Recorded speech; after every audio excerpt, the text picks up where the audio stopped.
Oh boy, that truck's running hot, y'all. We got to pull it over and put some water in the cooling pipe. Oh, not another smug playing victim, the victimhood, Oh, the white man, oh, this and that, the black, oh, you owe me this and that, oh, black people this, oh. Not another wokey. Unbelievable, man. Y'all know the woke culture, the wokeness, again, unraveled, destroyed, and messed up a lot of things, man. Brainwashed, manipulated, divided of divided. Sad, man. But I want to send a huge shout out to my brother Steven, man, for sending this one over for me to check out and react to with you guys. And I want to send a huge shout out to Patrick, Lonnie, Melinda, Sarah. I'm going to throw on a couple names out there because you guys send me emails every single day to check out amazing stuff, man. My true patriots. Shout out to the true patriots on the channel, man. Love to my patriots, my brothers and sisters, man. My brother Ben, Enrique. I see that, and you drop a comment almost on every single video, man. Amazing people, you guys. There's literally a full list I can go down because I literally remember you guys by heart, man. You guys are amazing people. And hey, we're gonna call it for what it is. No sugarcoating. And hey, man, let's jump straight in. And as you can see by the title, yeah, it's one of those. Oh boy, that truck's running hot. But I tell you, we got that water for that cooling pipe. We do. Let's go and jump straight in, man. I'll leave the original link in the description box down below. And hey, yo, bro. The 4th of July, it's a day that America celebrates because they booted we British out, our monarchy out, our mad King George dropped the ball. Otherwise, I would possibly be King Piers right now of the United States of America. So we don't obviously celebrate it with quite such enthusiasm over this side of the pond. But amid the hot dogs and fireworks, even this day of patriotic celebration in the States has become divisive. There's a growing trend for black Americans to celebrate Juneteenth as an alternative to July 4th. Veteran Congresswoman Maxine Waters in 2021 claimed the Declaration of Independence wasn't for equality and it was only for white men. Her comments were echoed by her fellow Democrat Cori Bush, who said black people still aren't free. So is there something in all this? Should these national institutions and occasions be opportunities for reflection and apology rather than celebration? Well, joining me now is best-selling author of The War on the West and conservative commentator Douglas Murray, country music legend Lee Greenwood, and my Talk TV contributor Paula Roan Adrian, and Talk TV presenter Richard Tice. All right, well, a stellar panel. Douglas, let me start with you. You read a great piece this week for The Telegraph about this weird trend. I agree with you. I think it's weird, where we're being compelled to just apologise constantly for everything that happened in the past. Why are we doing this? That's right. It's a very strange act of masochism, really, and an act of masochism carried out by people who don't seem to know anything. I mean, people talk about the British monarchy having to apologise for slavery. It was King George III who signed the Anti-Slavery Act into law in 1807. Prince Albert gave one of the most extraordinary anti-slavery addresses when the British were still policing the anti-slave trade on the high seas in 1840 to the Anti-Slavery League in London. All of this was addressed 200 years ago. And today, unfortunately, there's a kind of new type of malcontent, and usually also a huckster to boot, who just decides that none of this happened. Usually it's because they don't know it happened. And as a result, they look at our history and everything in our country, right up to just, innocent pastimes like cricket, and they decide to name everything as guilty. And, you could do this to everyone and to everything, but most civilizations and cultures don't behave like this because most of them aren't just masochistic and so self-hating. Douglas Murray is right. The fact of the matter is the British did abolish slavery. So if you're gonna hate on anyone, you shouldn't really be hating on the British. White people living today have nothing to do with slavery. That's just a fact of the matter. Now you could argue that, yes, they are descendants of, slave owners, descendants of individuals that Yes. Yeah, we got one of those videos, y'all. So I hope everybody's listening. And again, when we get to talk about stuff like this, even the people that, know their facts, their they know, the comment section can get real. So I just encourage y'all to be respectful, be kind to one another, but keep it real, Oh boy. These are one of these hot topics. Slavery. Oh boy. Just want to throw that out there. But let's continue. Participated in the slave trade, that benefited from the slave trade, but to place all the blame on the shoulders of young white men, it makes absolutely no sense. No A young sense. white guy should not be coming up to me and apologizing for something he had nothing to do with. Now, if he wants to do it out of the kindness of his heart, fine, that's absolutely fine. But should he be expected to do it? Should he be forced to do it? Hell no. I feel like this whole agenda has been pushed by the woke left. We have so many issues going on today. We've got homelessness, we've got crime, we've got drug crime, we've got all sorts of criminality here in the UK, here in Britain, all around the world, and we're focused on all of these minor issues. Most of them aren't just masochistic and so self-hating. All right, Paula, your response to that? I actually agree with Douglas about the fact that we don't know enough. He's absolutely right. We don't know enough, and it's important that we do. But part of the knowledge is also understanding the hurt and pain that were caused, not just about the good things. It's not just about the cherry picking. And wrongs are not about being masochistic. Saying sorry is not a bad thing. Saying sorry is actually a very empowering thing to do. Why does it matter that a bunch of royals now get forced into issuing grovelling apology? Who cares? How does it change anything? It doesn't do anything, in my estimation, to impact on current slavery where it exists around the world.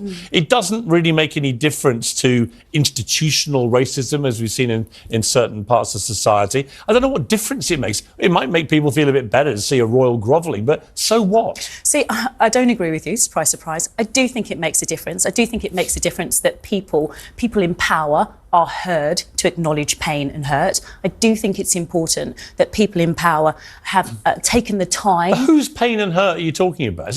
It's not people living today. These are going back hundreds of years in some cases, these crimes of slavery and so on. We all agree it was outrageous. It's been debated, really year after year after year. We all know this. I don't think that people have a lack of knowledge. And I'm not quite sure where the apology tour ends. What's the end game here? So the end game is about the ability to understand the true history, not just the part of history that we have been taught. And that is the difficulty. So you're talking about who's the apology for. Well, the apology is for me. The apology is for those who have suffered. The apology is for those who continue to struggle through colonialism and through slavery. And I do think that it's important that royalty are coming forward and saying, we apologise for the part that we played. As a black African guy, my parents, born in Nigeria, they came to this country in the 80s. I'm a firstborn generation here in the UK. As I sit here today, do I need an apology from white people? Do I really need one? I don't need one, guys. I'm alive, I'm healthy, I'm breathing, I get to eat food, I got a roof over my head. I don't need an apology to make my life feel better. Do you know why? Because I take ownership over my life. I take ownership over everything. Amen. I'm not going to embrace. Amen. Y'all, how many times have we talked about this, you guys? Like, man, what times are people living in, bro?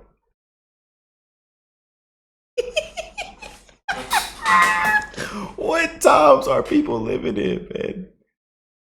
Boy.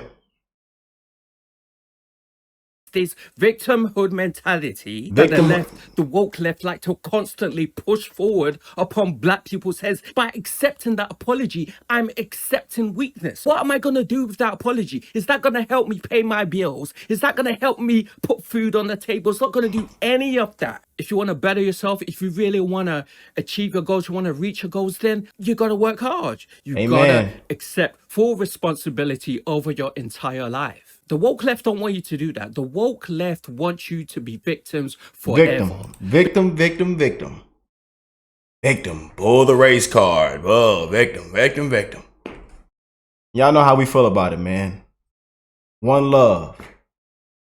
One race. the human race. And I encourage y'all to spread that love, man.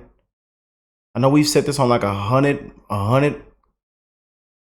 videos this past couple months, but we're going to continue to say it on another 100, 300,000 videos. You know? And we're sick of it. I know you guys are sick of it, man. I know y'all are sick of it, man. Told y'all, man. This woke culture, all this is.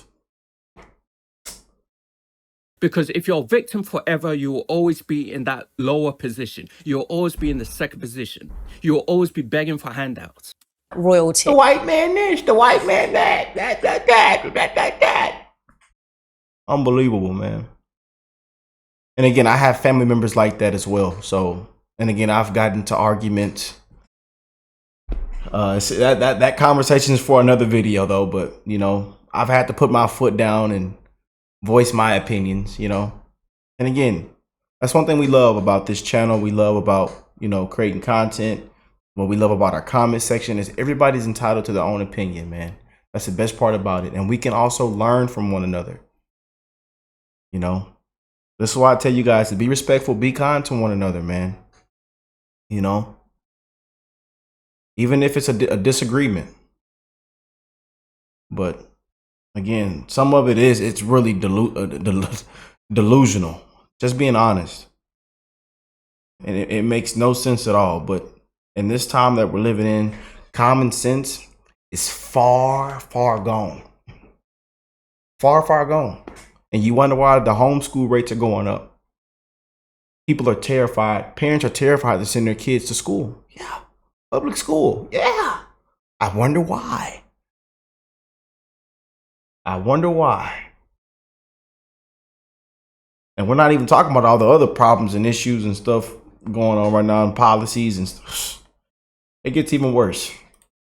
Are coming forward and saying, we apologise for the part that we all right. played. So is that it? Is that enough? When is enough enough? If we all say sorry today, hang on. The British government, when is enough enough to repay, to compensate slave owners? So if we all say sorry today, enough? Well, that's my question to you, and you're not answering it. When my point reparations is, if we all say sorry today, let them talk. It was terrible, which we all know. Yeah. Can we then say, right, that's done. We're going to look forwards. We're going to be positive. We're going to celebrate our achievements, learn from our failures, and we're done with apologising. Absolutely. And so how are we going to learn from our failures if we do not understand what we did wrong? You learn from your failures because that's what we're doing at the moment. The sort of report you had from learn from your failures if you don't know what you did wrong? If you refuse to accept that you did wrong? Because the cricket board, the ECB, they've just produced a report. They reported. Some of it was good. Some of it you can criticise or question. The point is, we've learned from that. We're moving on. We're celebrating. We're being positive. Otherwise, how have we learned? I tell you what it does. It depresses everybody. It leads to a perception of decline. I agree with that. I think what it does. I want to bring in Lee Greenwood here, who's a big country star in America, and he wrote "God Bless USA," one of the great anthems celebrating the United States. It's July 4th. Obviously, as I said at the start here, Lee, we don't celebrate it with quite such enthusiasm this side of the pond. We sort of take a view that Mad King George dropped the ball a bit, but I'm happy for my American friends that you have this day to celebrate. You wrote this great anthem, really, for your country. Can we be proud of our country anymore, or is this kind of this desire to feel this terrible regret about everything and apology for everything? Does that mar the pride? How do you feel? Well, I'm going to go out on a limb here and just say the people that I run with and talk to, and believe me, I tour across America all the time. We do 140, 50 days a year, every doghouse, outhouse, and roundhouse. And I talk to the American public. They listen to what I say, listen to what I sing. I happen to be a country music performer, but I was born in California, spent 20 years in Nevada. I live in the South now. And I wrote this song because it was for unity. It's a unity and for military sacrifice. And yeah, America started as an interesting expedition and then an experiment, and we fought it out. We fought each other in the Civil War and said, okay, we're going to bury the hatchet here. The trouble is, as we move forward, a lot of people try to change history. I'm okay with history. I'm okay with apologizing for what happened back then. But I agree with you. That was back then. Let's move forward. Let's move on past that, and let's not change history and try to change what happened. Yeah, I completely agree. Douglas, the problem is we've forgotten how to be genuinely proud of our great countries, both America and the United Kingdom, two of the greatest countries in the world. It's almost like every day now, somebody somewhere, normally on the left, the woke left, is queuing up to find a reason to hate the countries and their histories. Well, it's a kind of grievance competition. Your guest earlier just tried to engage in it. I don't know what hurt she believes she's had from slavery. All of this was addressed 2 centuries ago. Everything has consequences. All history has consequences and ramifications.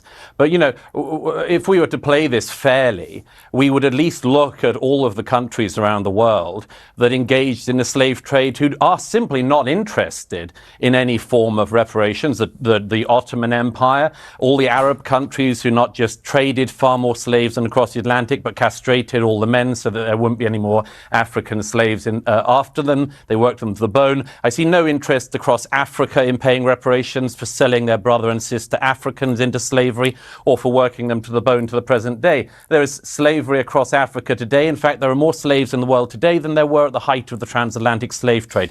So some of us are simply a bit bored of hearing people ripping at closed wounds and then crying about their hurt or their presumed hurt, because everybody could do this. 1 million Europeans were stolen by North Africans over the course of decades of the North African Barbary pirate slave trade. Where would you end if you did that? The answer is you couldn't end, because nobody is alive who has actually suffered the hurt, and nobody is alive who did the wrong. Pull it out. And I'd make one other point, if I may. It's always the countries that people want to come to who are put through this struggle session.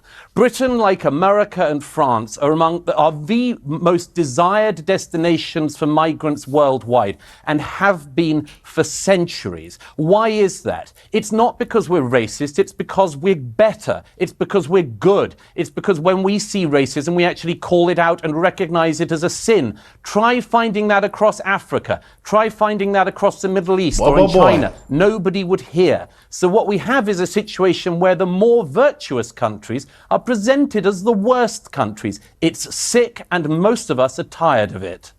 Woo! And yeah, look at this. I see the smug. Smug.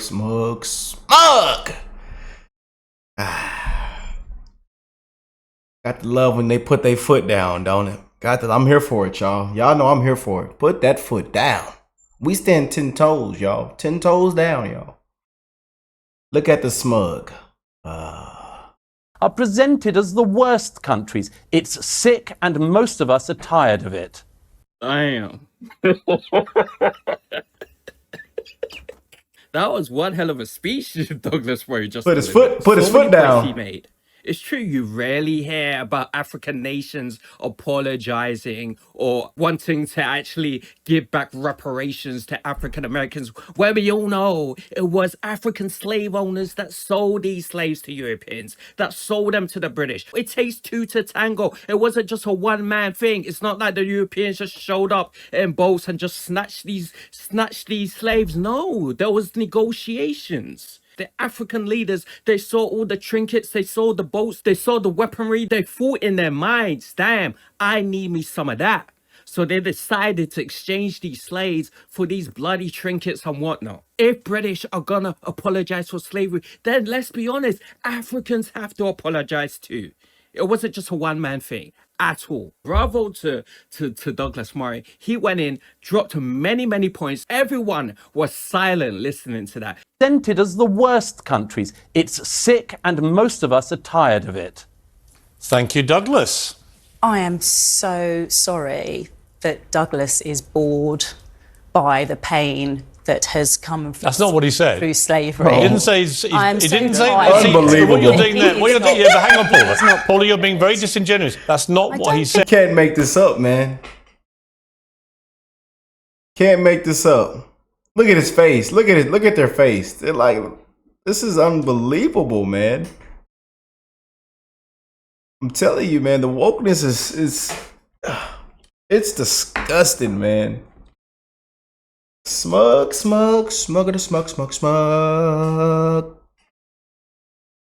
am. And and I viewers think aren't if you stupid. read They his know, article- they know exactly what he said. You He's are. not saying he's bored by the pain. He's saying, and I think it's a perfectly valid point, the pain that people who are alive today are claiming they're suffering for what happened 200 or 300 years, it's not a real pain. They're not the ones who suffered what was going on 200 or 300 years ago. So, in terms of justice for all, I mean, I think we'd all agree that there Well, should I'm be not justice. suffering from when the Normans invaded this country. Agree. I'm not suffering from what my ancestors went through. I noticed that I'm not being allowed to respond. Or from the Romans. In other words, where do you take this? I mean, should I now be feeling pain from what the Romans did to this country? In terms of slavery, I can take it to 2015 when the slave owners were compensated by the government. So I can take it to that extent. Where does your personal pain come? And I can say to you, that I don't think that apologising is a bad thing. I think that apologising for a wrong is a good thing. I think that the Dutch royal family have done a fantastic thing in acknowledging what has gone wrong. Okay, I hear you, but I honestly society. think it'll make no difference at all. My bills still need to get paid. An apology is not going to solve that. And if you ask me, I'm not going to apologize for something I had nothing to do with. The woke left are pushing this insane agenda where you got to be apologetic, where you got to be sympathetic, where you got to be sensitive to every little issue. You got to be sensitive to race. You got to be sensitive to bloody gender, transgenderism. You got to be sensitive to every little thing. We become softer as a species. We become weaker as a species. Wow. We need to just get on with it. That's what life is. Pretty much every race on this planet has been enslaved. You can't apologize to every different type of person on this planet for crimes that were committed in the past. It's impossible. And shout out to Paula. Do like her. Very well spoken, very intelligent woman. But in this particular case, I gotta say, I disagree with a few of her points. But anyway, guys. Yeah. Yeah, like I said, she had that smug going on in this one too, y'all. But salute to my brother. I'll leave the original link. Make sure y'all can go check his channel out as well. And again, I want to send a huge shout out to my brother Steven for sending this one to check out and react to. But man, you know, it's that victimhood is something, boy. Boy. That wokeness. It's gotten us nowhere, man. Nowhere. And softer. But hey, let me know what y'all think about that. Comment down below. Drop a like. Subscribe to the channel if you're new here. And again, we keep it real, man. You know? I love reading the comments too. Look, I didn't enslave anyone and I'm not apologizing for it. True that, my brother. She's not interested in any apology. She wants money. As far as blacks are concerned, get reparation from those who sold them into slavery, which was their own people in Africa. Oh boy. That's why I can already feel like this comment section is finna be yeah. So make sure y'all comment down below, man. Voice your opinion. Keep it real though. I love when y'all keep it real, man. You know? Boy. Black people also owned slaves. We're going to end it off with that one right there. I love you guys. God bless you. I'm wishing the best in all you guys' life, man, as we go through 2024 in these dark, crazy, wokest of the wokest, disgraceful times. I love y'all, man. Y'all spread the love to one another. One love. One race, the human race, man. Spread that. And I'll catch you on the next one.